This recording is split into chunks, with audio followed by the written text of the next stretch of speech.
నమస్తే సివాయిస్ న్యూస్ కి స్వాగతం. జేసీబీలు వదిలి పరారైన గ్రావెల్ మాఫియా అక్రమ గ్రావెల్ తవ్వకాలపై ఆర్డీఓకు సమాచారం ఇచ్చి చర్యలు తీసుకోవాలని చెప్పి వెళ్లిన చింతమనేని ప్రభాకర్ ఘటనా ప్రాంతానికి చేరుకున్న పెదవేగి ఎస్ఐ స్వామి రెవెన్యూ శాఖ సిబ్బంది వివరాలు నమోదు చేశారు.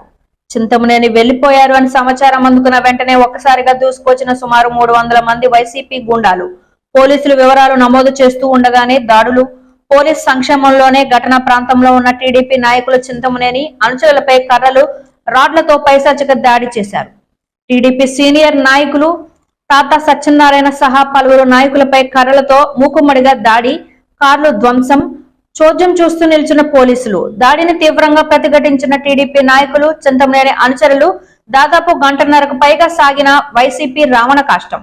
కనీసం స్పందించని పోలీసులు మీడియా ప్రతినిధులు బెదిరించి మరి వీడియోలు డిలీట్ చేయించిన వైసీపీ నాయకులు వైసీపీ ఎమ్మెల్యే అబ్బయ్య చౌదరి పర్యవేక్షణలో జరిగిన పైశాచిక దాడి ఘటన ప్రాంతంలో స్వయంగా ఉన్న జడ్పీ చైర్మన్ భర్త గంటా ప్రసాద్, వైసీపీ నాయకులు కామిరెడ్డి నాని సలహా పలువురు వైసీపీ నాయకులు ధ్వంసమైన కార్లను తెల్లవారుజామున ఘటనా ప్రాంతం నుంచి క్రేన్లతో తొలగించిన పోలీసులు.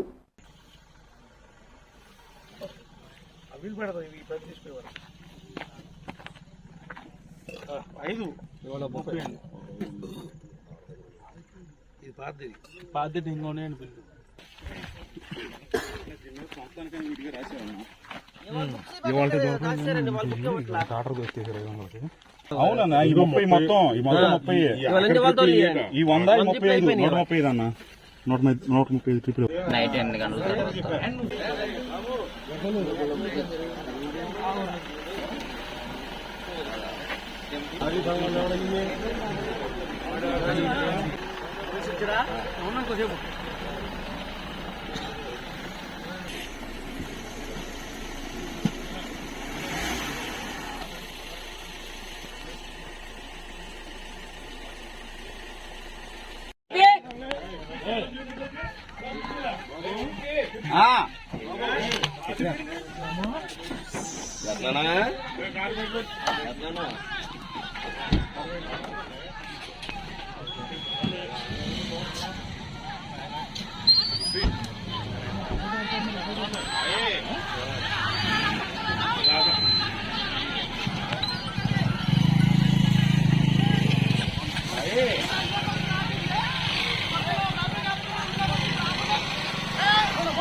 కాని కొడుతున్నారు చూడండి.